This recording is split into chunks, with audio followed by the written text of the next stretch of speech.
किया जा सके और इस विभाजन से उसके मूल्य में किसी भी प्रकार की कमी ना आए। अब जैसे किसमें लिखा है, मान लिया जाए सोने और चांदी की कोई वस्तु बनी। हाँ हाँ बोलो। आप स्क्रीन शेयर कर सकते हो क्या? क्या स्क्रीन शेयर कर सकते हो? बुक को हाँ हाँ बिल्कुल। तुम कौन से स्कूल से हो पूजा? मैम मैं government higher secondary school Tipra से हूँ। कहाँ से? कौन सा जिले में आता है ये? तिल्दा क्या बोल रही? बिलासपुर क्या बोल रही? अच्छा बिलासपुर में आता है। हम्म हाँ देखो इसमें लिखा है कि मुद्रा मतलब ऐसी धातु में ढली होनी चाहिए जिसको छोटे छोटे टुकड़ों में विभाजित कर सके। जैसे कि देखो जैसे कि अपन लोग अलग अलग जो नोट उपयोग करते हैं है ना, 50 की, 100 की, 200 की, 500 की, ये सब है ना, वो एक अलग अलग इसमें मतलब बना हुआ है नोट। तो वैसे ही जो मुद्रा के भी जो है अगर अलग अलग टुकड़े अगर किए जा सकते हैं तो उसके टुकड़े करने से है ना, उनकी विभाजन करने से उनके मूल्य में किसी भी प्रकार की कमी नहीं आनी चाहिए। मतलब जैसे कि मान लिया जाए हमारे पास सोने का कोई सिक्का है, मान लो 10 ग्राम का एक सिक्का है सोने का। अगर मैं उस 10 ग्राम सोने के सिक्के के टुकड़े करती हूँ अलग अलग अलग अलग मान लो, तो क्या उसका मूल्य कम हो जाएगा क्या? नहीं मैम, नहीं होगा। उसका मूल्य तो जैसा है वो वैसा ही रहेगा, भले वो कितने भी टुकड़ों में क्यों ना विभाजित हो जाए, है ना, उसके मूल्य में तो कोई कमी आएगी नहीं। मान लिया जाए वो सोना 50,000 रुपए का खरीदा गया है, 10 ग्राम सोना मान लो, तो उसके अगर अलग अलग टुकड़े भी करेंगे तो उसकी कीमत कम नहीं होगी, है ना। तो वैसे इसमें बताया जा रहा है कि मुद्रा ऐसी धातु में ढाली जानी चाहिए जिसके छोटे छोटे टुकड़ों में भी विभाजित किया जा सके और उस विभाजन से उसके मूल्य में किसी प्रकार की कमी न आ जाए। तो सोने और चांदी की जो धातुएं होती है ना उसमें यह गुण पाया जाता है। अगर हम छोटे सा कुछ भी मान लो सोने का कोई भी आभूषण भी लेते हैं तो भी उसका मूल्य कितना ज्यादा रहता है, रहता ही नहीं रहता है। तो भले वो वस्तु सोने की रहे या चांदी की रहे, एक टुकड़ा भी क्यों ना रहे, उसकी भी कुछ ना कुछ वैल्यू रहती है, कीमत तो रहती है। तो विभाजन करने से, किसी भी धातु के विभाजन करने से उसके मूल्य में कोई कमी नहीं आनी चाहिए। तो इसलिए कहा गया इसमें कि मुद्रा ऐसी धातु में डाली जाए जिसको छोटे छोटे टुकड़ों में विभाजित भी किया जा सके और विभाजन करने से उसके मूल्य में किसी प्रकार की कमी नहीं आए। ठीक है। और और कोई पॉइंट्स इसमें आया समझ में राकेश? Yes ma'am. है ना। अब उसके बाद था मुद्रा का महत्व में राजस्व क्षेत्र, है ना। Yes ma'am. हाँ एक सेकेंड ना पेज शेयर कर देती हूँ। 7 पॉइंट इसी का। हाँ देखो इसमें क्या लिखा था, मूल्य स्थिरता, है ना। तो मुद्रा पदार्थ मूल्य स्थिरता वाला होना चाहिए, अर्थात उसके मूल्य में बहुत अधिक घट बढ़ नहीं हो, मतलब उसका जो मूल्य है उसमें बहुत ज्यादा कमी या वृद्धि नहीं होनी चाहिए। अब देखो जैसे कि मान लो सोने चांदी का कोई सिक्का पर लेके चलते हैं, है ना। हालांकि सोने और चांदी का रेट जो है समय समय पर कभी ज्यादा कभी कम होता रहता है, लेकिन एकदम से बढ़ जाएगा या एकदम से घटता है ऐसा तो हो नहीं सकता, है ना। तो वही चीज यहाँ पर भी बताई जा रही है कि मुद्रा पदार्थ मूल्य जो है स्थिरता वाला होना चाहिए, अर्थात उसके मूल्य में बहुत ही अधिक कमी या वृद्धि नहीं होनी चाहिए, ये कहने का मतलब है। तो अधिकतर जो मुद्राएं हैं वो सोने और चांदी की बनाई जाती है और जिसके मूल्य में बहुत अधिक मात्रा में कमी या वृद्धि नहीं होनी चाहिए। ठीक है। अब दिया है अगला पॉइंट मुद्रा के महत्व में राजस्व का। ठीक है। राजस्व का मतलब होता है इसके अंतर्गत जो है सरकार जो है बहुत सारे नीति नियम लागू करती है ना, आम जनताओं पर जिसकी जैसे कि आय अधिक है उनकी आय के अनुसार उस पर कर लगाया जाता है, ये सब इसके अंतर्गत आते हैं। तो देखो इसके अंतर्गत लिखा है कि जनता जो कर लगा सॉरी सरकार जो कर लगाती है वो जनता पर लगाती है और वही कर की राशि जो है उसी आम जनता पर फिर वो खर्च भी करती है किसी न किसी रूप में ही, मतलब जनता से ही पैसा लिया जाता है और फिर बाद में जनता पर ही वो पैसा मतलब खर्च किया जाता है किसी न किसी रूप में। तो उसी के बारे में बताया जा रहा है इसमें कि कल्याणकारी राज्यों की स्थापना के साथ ही राज्य का आर्थिक क्रियाओं में हस्तक्षेप बढ़ गया है। देखो, अलग अलग राज्य में क्या है, अलग अलग सरकारें होती हैं, है ना। अलग अलग सरकारें जो है अपने हिसाब से जो है राज्य की व्यवस्था को संभालती है ना, ताकि उनके राज्य उनकी मतलब और प्रगति हो सके एक प्रकार से। तो भी बताया जा रहा है इसमें कि कल्याणकारी राज्यों की स्थापना के साथ ही राज्य का आर्थिक क्रियाओं में हस्तक्षेप बढ़ गया है। सरकार उचित कर निर्धारण, व्यय तथा ऋण की नीति के द्वारा आर्थिक क्रिया को प्रभावित कर सकती है। मतलब सरकार जो है लोगों की आय के अनुसार जो है उन पर कर लगाती है। जैसे कि कोई भी व्यक्ति आर्थिक क्रिया करता है, इसका मतलब ये कि वो धन कमाने के उद्देश्य से वो कार्य कर रहा है ना। तो सरकार जो है उन्हीं व्यक्तियों पर जिनकी आय ज्यादा है उन पर एक निश्चित दर के हिसाब से कर लगाया जाता है ना। तो सरकार उचित कर निर्धारण करती है, व्यय और ऋण की नीति के द्वारा भी आर्थिक क्रियाओं को प्रभावित किया जा सकता है।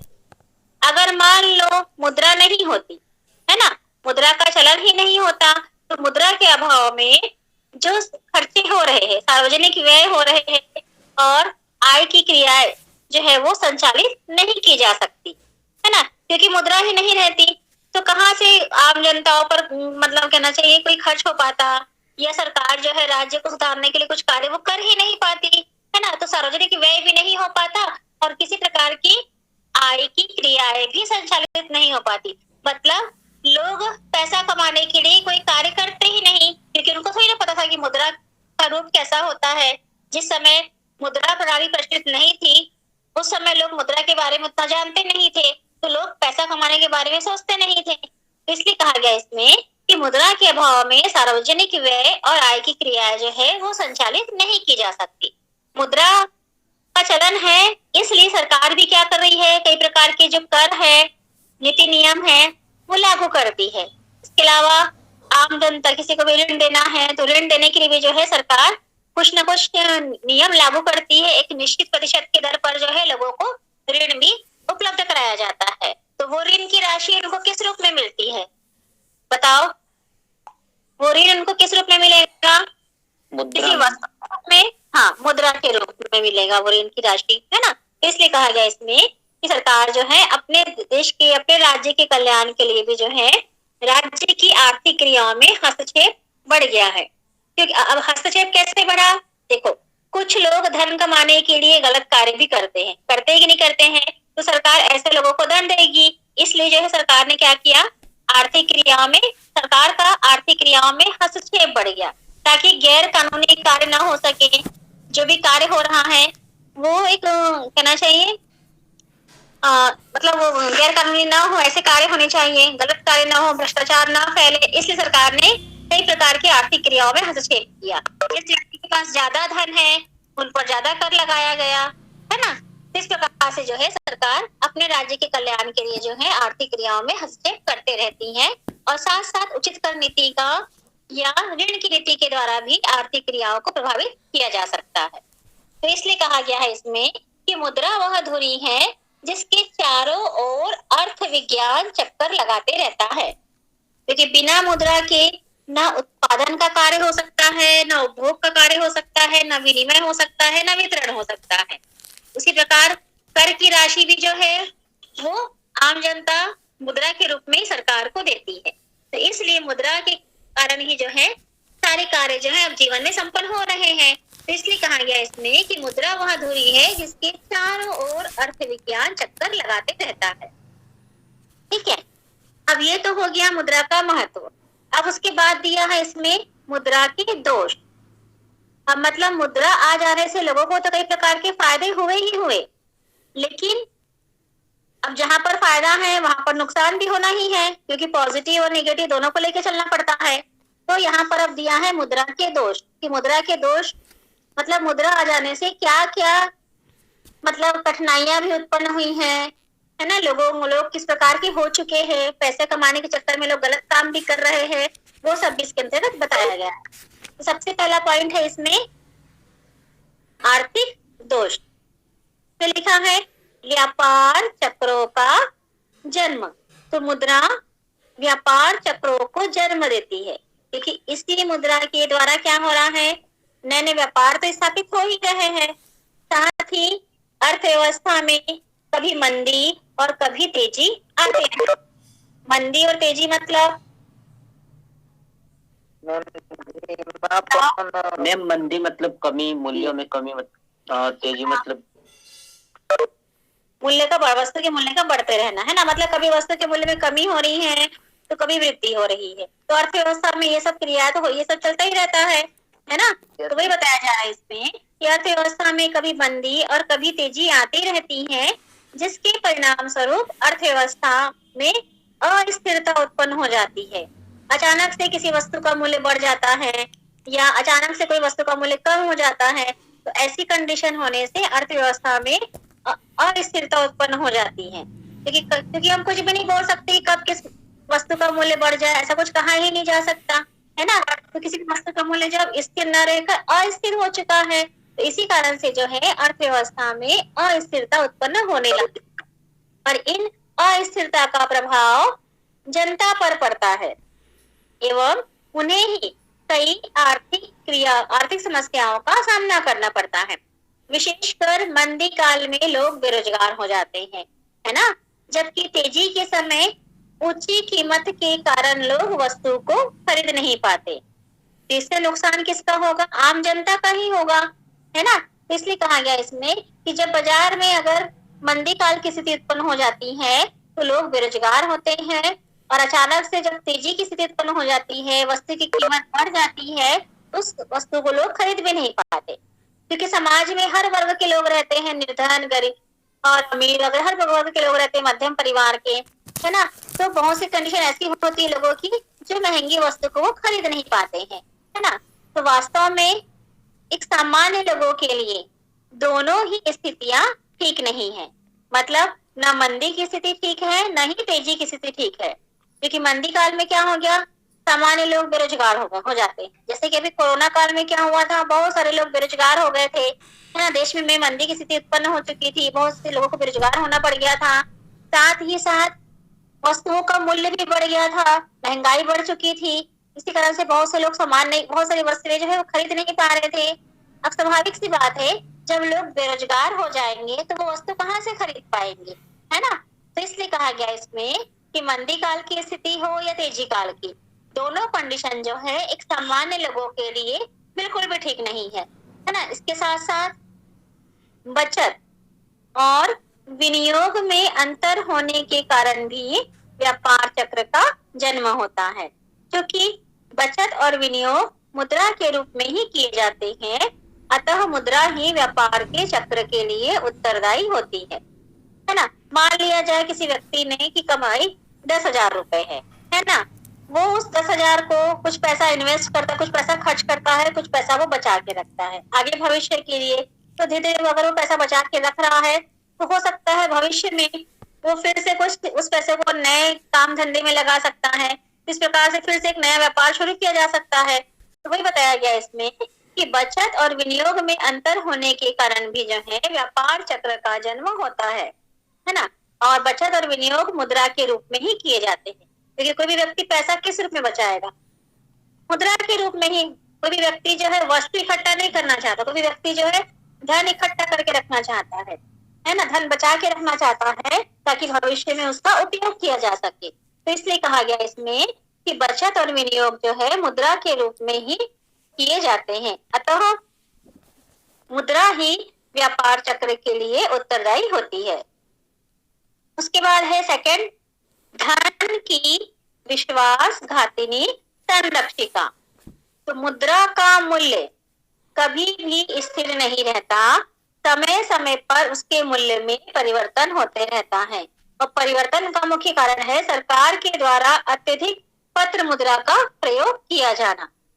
और मुद्रास्फीति के समय कीमतें अत्यधिक बढ़ जाती है ना। क्योंकि कंडीशन ऐसी आ जाती है जिस समय महंगाई बढ़ गई, महंगाई बढ़ने से क्या हो रहा है, वस्तु की कीमत बढ़ जाती। मतलब मुद्रास्फीति के समय जो है कीमतें अत्यधिक बढ़ जाती हैं और लोगों को अधिक राशि का भुगतान करना पड़ता है।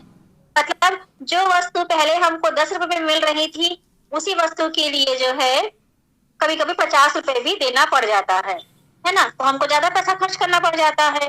इसलिए जो है मुद्रा पर विश्वास हम कर नहीं सकते। एक प्रकार से मुद्रा जो है धन की विश्वासघातिनी संरक्षिका होती है। लोगों को अधिक भुगतान करना पड़ता है, साथ ही इसलिए कहा जाता है कि मुद्रा धन की विश्वासघातिनी संरक्षिका है। हम ये नहीं बोल सकते कि जो वस्तु आज 10 रुपए में मिल रही है कल वो भी 10 में ही मिलेगी, ऐसा किसकी कोई गारंटी नहीं रहती है। 10 की वस्तु 50 में भी मिल सकती है, 20 में भी मिल सकती है। तो इसलिए कहा गया इसमें कि मुद्रा का मूल्य कभी भी स्थिर नहीं रहता, समय समय पर उसके मूल्य में परिवर्तन होते रहते हैं। उसके बाद दिया है अनावश्यक खर्चों में वृद्धि। तो मुद्रा ने मनुष्य को फिजूल खर्ची बना दिया है। अब वो कैसे? अब जिसके पास मान लो अधिक मात्रा में मुद्रा है तो वो आवश्यकता से अधिक वस्तु को क्रय करके रखेगा। जिसके पास एक कार है और मान लो वो करोड़पति इंसान है तो वो 2-3 कार खरीदेगा। ऐसे मतलब बहुत सारी गाड़ियां खरीद, बहुत सारी वस्तुएं खरीद के रख सकता है। तो एक प्रकार से मुद्रा के आ जाने से जो है लोग जो है वो फिजूल खर्ची हो चुके हैं। मतलब जरूरत से ज्यादा जो है वस्तु का संग्रह कर रहे हैं, जरूरत से ज्यादा जो है पैसा खर्च कर रहे हैं। तो वही बताया गया इसमें कि मुद्रा ने मनुष्य को फिजूल खर्ची बना दिया। और मुद्रा में ही क्या होती है? क्रय शक्ति होती है। क्योंकि कोई भी वस्तु हम कैसे खरीदते हैं? मुद्रा के माध्यम से खरीदते हैं, है ना। चाहे हमको कहीं जाना भी हो, कोई किराया भी हमको चुकाना है तो मुद्रा के रूप में देंगे। कोई सामान खरीदना है तो उसके बदले हम मुद्रा देंगे। किसी डॉक्टर की फीस देना है ना, कहीं पर्यटन स्थल में जाना है तो वहां भी हम मुद्रा ही देते एक प्रकार से। तो इसलिए कहा गया इसमें कि मुद्रा में क्रय शक्ति होती है और संपत्ति का तरल रूप मुद्रा ही है, जिसे हम अपनी इच्छा के अनुसार कभी भी वस्तु खरीद कर उपयोग कर सकते हैं। तो मुद्रा के इन्हीं गुण के कारण लोग क्या हो गए हैं? फिजूल खर्ची हो गए हैं। अब लोगों को पता है कि उनके पास अगर पैसा है तो वो कहीं भी जाकर किसी भी स्थान से कोई भी वस्तु जो है खरीद सकते हैं, है ना। उपयोग पर अनावश्यक व्यय, शान शौकत का प्रदर्शन, दिखावट की आवश्यकताओं को संतुष्ट करना एक सामान्य प्रवृत्ति बन गई है। अब लोग जो मतलब दिखावा करना ज्यादा सीख गए हैं, है ना। मतलब हर चीज में लोगों के मन में दिखावा आ गया है कि नहीं ऐसा रहना चाहिए, इस गाड़ी का प्रयोग करना है, ऐसा मोबाइल होना चाहिए, है ना, मेरे पास ये चीज होनी चाहिए, है ना। अगर मैं यहाँ घूमने जा रहा हूँ तो मेरे पास ऐसा जो भी हो सामान होना चाहिए। इस प्रकार से कहने का मतलब ये है कि मुद्रा के आ जाने से लोग बहुत फिजूल खर्ची हो गए हैं और लोग शान और शौकत का प्रदर्शन करने लग गए हैं, दिखावा करने लग गए हैं। दिखावट की आवश्यकताओं को संतुष्ट करना एक सामान्य प्रवृत्ति बन गई है ना। तो इससे क्या हुआ है? अपव्यय बढ़ गया है। मतलब जहां हम साइकिल में काम चला सकते हैं वहां पर भी लोग जो है 2 कदम के लिए भी गाड़ी का उपयोग कर रहे हैं, केवल दिखावे के लिए। गाड़ी तो अपने आप चलेगी नहीं, इसमें भी पेट्रोल डीजल डालना पड़ता है। तो वो पेट्रोल डीजल भी कहाँ से आएगा? मुद्रा देकर ही हम उसको खरीदते हैं, है ना। तो लोग जो है मुद्रा के आ जाने से एक प्रकार से फिजूल खर्ची हो चुके हैं। इसके अलावा मुद्रा के आ जाने से क्या हुआ है? सट्टे का व्यापार बढ़ता जा रहा है, सट्टेबाजी को प्रोत्साहन मिल गया है और मुद्रा के उपयोग से ऋण ग्रस्तता में वृद्धि भी हुई है।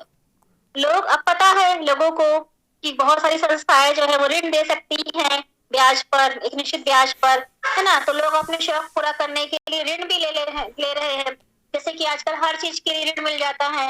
मोबाइल अगर लेना है तो अपन उसको फाइनेंस करवा सकते हैं, कार के लिए भी ऋण मिल रहा है, कहीं घर वगैरह लेना है ना, उसके लिए ऋण मिल रहा है। मतलब हर चीज के लिए जो है मुद्रा के आ जाने के कारण जो है लोग क्या हो गए हैं? काफी ऋणी हो चुके हैं, है ना। तो इसलिए कहा गया इसमें कि मुद्रा के उपयोग से ऋण ग्रस्तता में वृद्धि हो चुकी है। पहले ऐसा था नहीं, जब मुद्रा नहीं थी तो उस समय कोई लोग ऋणी नहीं थे, लेकिन मुद्रा के आ जाने से काफी लोग जो है ऋणी हो चुके हैं। फिर दिया है मुद्रा सेविका नहीं स्वामिनी बन गई है। ये ऐसा क्वेश्चन आता है घुमा के, इसको नोट कर लेना। कभी कभी क्वेश्चन आता है कि मुद्रिका सेविका नहीं स्वामिनी बन गई है, समझाइए। तो मुद्रा हमारे जीवन की समस्त क्रियाओं पर इस तरह छा गई है कि मुद्रा हमारे अधीन न रहकर हम ही मुद्रा के अधीन हो गए हैं, है ना। मतलब कहने का मतलब ये है कि अब हम मुद्रा पर डिपेंड हो गए, हम पैसों पर डिपेंड हो गए हैं। अगर पैसा है तो हम सब कुछ कर सकते हैं, पैसा नहीं रहता है तो फिर लोगों को लगता है कि अरे कहाँ से वस्तु खरीद पाएंगे, कैसे होगा, कैसे गुजारा होगा। तो एक प्रकार से मुद्रा हमारी स्वामी बन गई है ना। तो इसलिए कहा गया है इसमें कि मुद्रा हमारे जीवन की समस्त क्रियाओं पर इस तरह छा गई है कि मुद्रा हमारे अधीन ना होकर हम मुद्रा के अधीन हो चुके हैं, मतलब हम उस पर डिपेंड हो चुके हैं पूरा। मैम आपकी आवाज साफ नहीं आ रही है। साफ नहीं आ रही है, फिर नेटवर्क नहीं होगा। और बाकी लोग के पास छाया, भावना, चंद्रिका क्लियर है मैम। क्लियर है मैम। मन्ना थोड़ा सा ना इधर उधर चलना, फिर आ जाएगी आवाज। वो नेटवर्क कभी ना आते जाते अभी आ रही। हाँ इसी कारण से है ना। तो देखो Yes. मुद्रा सेविका नहीं बल्कि स्वामिनी बन गई है, क्योंकि हम मुद्रा के अधीन हो चुके हैं, हम मुद्रा पर डिपेंड हो चुके हैं। क्यों? क्योंकि मुद्रा ही क्या करती है, हमारी आवश्यकताओं को संतुष्ट करने का एक वो साधन है। किंतु आज मुद्रा कमाना ही हमारे जीवन का लक्ष्य बन गया है। क्योंकि लोग कोई भी आर्थिक क्रिया क्यों करते हैं?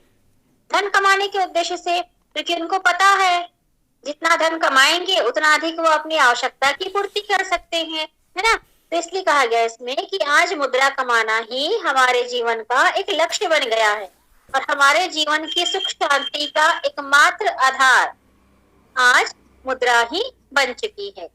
क्योंकि लोग पैसा इसलिए कमाते हैं ताकि अपनी आवश्यकता की पूर्ति कर सके, संतुष्ट हो सके, है ना। तो इसलिए कहा गया इसमें कि हमारे जीवन की सुख शांति का आधार एक प्रकार से मुद्रा ही बन चुकी है। अतः यह कहना पड़ रहा है कि मुद्रा हमारी सेविका नहीं बल्कि स्वामिनी बन गई है, वो हमारी स्वामी हो चुकी है। क्योंकि अगर मुद्रा नहीं रहेगी तो हम कुछ भी नहीं कर सकते, बिना मुद्रा के कोई भी जीवन यापन नहीं कर सकता है। ठीक है। उसके बाद दिया इसमें अति पूंजीकरण एवं अति उत्पादन का दोष, है ना। अब मुद्रा के आ जाने से अति पूंजीकरण और अति उत्पादन की भी मतलब समस्या उत्पन्न हो रही है।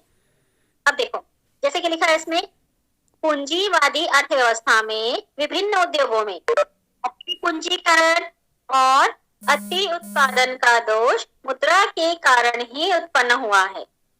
मतलब आप जितने भी उद्योग धंधे ये सब स्थापित हुए हैं ना, तो वहां पर भी क्या हुआ है, जरूरत से ज्यादा पूंजी लगाई गई है और जरूरत से ज्यादा वस्तुओं का उत्पादन किया जा रहा है।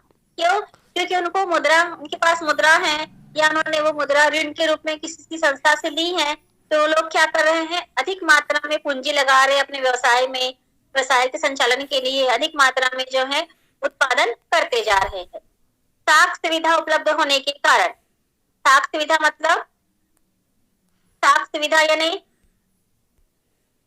बताओ, साख मतलब ऋण, है ना, ऋण। अब उनको अब क्या हो गया है, अब कई प्रकार की जो संस्थाएं हैं वो कई प्रकार के ऋण उपलब्ध कराती हैं, है ना। तो साख सुविधा उपलब्ध होने के कारण कुछ उद्योगों में पूंजी का विनियोग आवश्यकता से अधिक हो जाता है ना। क्योंकि अब उनको पता है कि बहुत सारी मात्रा में कहीं से भी जो है पूंजी उधार ले सकते हैं हम, भले उसके लिए ब्याज ही क्यों ना चुकाना पड़े। तो लोग क्या कर रहे हैं, अधिक से अधिक मात्रा में पूंजी का विनियोग कर रहे हैं अपने व्यापार का संचालन करने के लिए। तो इसलिए कहा गया इसमें कि साख सुविधा उपलब्ध होने के कारण कुछ उद्योगों में पूंजी का विनियोग आवश्यकता से अधिक हो जाता है। पूंजीपति अपने लाभ को अधिक करने के उद्देश्य से अति उत्पादन कर बैठा, है ना। अब पूंजीपति ने क्या किया, अधिक मात्रा में पूंजी इन्वेस्ट की अपने व्यापार में, तो वो क्या करना चाहता है कि इसको ज्यादा लाभ हो, तो वो अधिक से अधिक मात्रा में वस्तु उत्पादन कर बैठता है। मतलब लालच के चक्कर में वो क्या करता है कि ज्यादा मात्रा में वस्तुओं का उत्पादन करता है ना, ताकि वो अधिक से अधिक वस्तुओं को बेच के अधिक से अधिक लाभ कमा सके, है ना। तो इस प्रकार अर्थव्यवस्था में अति उत्पादन की समस्या उत्पन्न हो जाती है। जब जरूरत से ज्यादा किसी वस्तु का उत्पादन होता है तो स्वाभाविक सी बात है कि वस्तु की कीमत गिरने लगती है। होता है कि नहीं होता है? अगर मार्केट में कोई भी वस्तु अधिक मात्रा में बिकने के लिए आ जाए तो उसका मूल्य कम होता है कि ज्यादा होता है? ज्यादा है। कम, ज्यादा नहीं, कम कम होता है। अगर अधिक मात्रा में बिकने के लिए आती है मार्केट में तो उसका मूल्य ना कम हो जाता है, कीमत गिरने लगती है। ऐसा क्यों होता है? क्योंकि अधिक मात्रा में उत्पादन किया गया, अति उत्पादन होने से ही वस्तु की कीमत गिरने लग जाती है। फिर अब स्वाभाविक सी बात है, कीमत गिरने लगेगी तो उद्योगों को नुकसान होगा, है ना। जो भी उद्योगपति उनको नुकसान होता है तो वो लोग क्या करते हैं, श्रमिकों की, कर्मचारियों की छटनी करने लग जाते हैं। छटनी करने का मतलब है कि उनको काम से निकालने लग जाते हैं। अस्वाभाविक सी बात है, जब फर्मों में नुकसान होगा तो उन श्रमिकों को मजदूरी कहाँ से देंगे, कर्मचारियों को वेतन कहाँ से दिया जाएगा।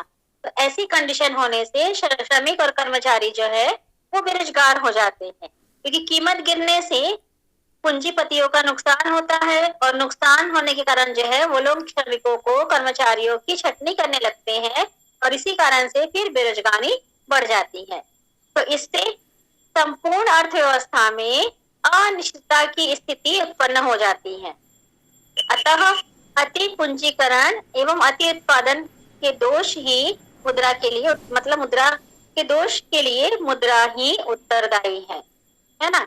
क्योंकि अगर मुद्रा नहीं आती, चलन में नहीं आती तो लोग न ऋण ले पाते, न अत्यधिक उत्पादन कर पाते, है ना। लेकिन मुद्रा के आ जाने से क्या हुआ, लोगों ने अधिक मात्रा में ऋण लेना शुरू किया, जरूरत से ज्यादा वस्तुओं में विनियोग किया, है ना। मतलब अपने कारखानों या फैक्ट्री में विनियोग किया, जरूरत से ज्यादा जो है वस्तुओं का निर्माण किया और अधिक से अधिक वस्तु का निर्माण होने के कारण वस्तु की कीमत जो है वो कम हो गई और कीमत कम होने से कर्मचारियों को बेरोजगारी का सामना करना पड़ गया। इस प्रकार देश में बेरोजगारी फैलती गई। तो इससे संपूर्ण अर्थव्यवस्था में अनिश्चितता की स्थिति उत्पन्न हो गई। तो इसलिए कहा गया इसमें कि अति पूंजीकरण एवं अति उत्पादन के दोष के लिए मुद्रा ही उत्तरदायी होती है। अगर मुद्रा नहीं होती तो ऐसी स्थिति उत्पन्न नहीं हो पाती। ठीक है, आया समझ में इतना? पहले बताओ फिर आगे बताती हूँ इसमें। मैम सेकंड पॉइंट बता दीजिए फिर से। हाँ देखो, सेकंड में क्या लिखा था, धन की विश्वासघातिनी संरक्षिका। संरक्षिका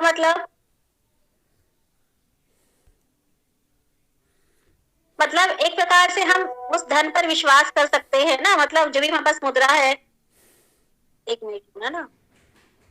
हाँ तो देखो क्या लिखा है इसमें कि मुद्रा का मूल्य कभी भी स्थिर नहीं रहता। मतलब कहने का मतलब ये है कि समय समय, जैसे कि आज हमने जो वस्तु 10 रुपए में खरीदी है, 10 रुपए देके हमने खरीदी है, हो सकता है कल वही वस्तु महंगी हो जाए, उसके लिए हमको ज्यादा पैसा देना पड़ जाए, है ना। तो यहाँ पर 10 के बदले हमको कम हो सकता है 50 रुपए देना पड़ जाए या 20 रुपए देना पड़ जाए। हमेशा जो है मूल्य हम वही चुकाएंगे ये बिल्कुल गारंटी नहीं रहती है। तो इसलिए कहा गया इसमें कि मुद्रा का मूल्य कभी भी स्थिर नहीं रहता है, समय समय पर मूल्य में परिवर्तन होते रहते हैं और परिवर्तन का मुख्य कारण है सरकार के द्वारा अत्यधिक पत्र मुद्रा का प्रयोग किया जाना, है ना। जैसे कि इसमें लिखा है मुद्रा स्फीति के समय कीमत जो है अत्यधिक बढ़ जाती है। अब स्वाभाविक सी बात है, अगर किस मुद्रास्फीति के समय देश में महंगाई बढ़ती जा रही है तो महंगाई बढ़ने से क्या हो रहा है, लोगों को अधिक भुगतान करना पड़ता है। जिस जो वस्तु हम आज 10 में खरीदते थे उसके लिए हमको 50 रुपए देना पड़ रहा है। जैसे कि पहले प्लेटफॉर्म की टिकट 10 रुपए में मिलती थी, आज शायद उसका रेट बढ़ चुका है। सब सुनने में आया है, बीच में सुनने में आया था कि प्लेटफॉर्म की टिकट का रेट भी 50 रुपए हो गया। मुद्रास्फीति के समय क्या हुआ, सभी प्रकार की वस्तु की कीमत अत्यधिक बढ़ जाती है, इसलिए लोगों को अधिक भुगतान करना पड़ता है।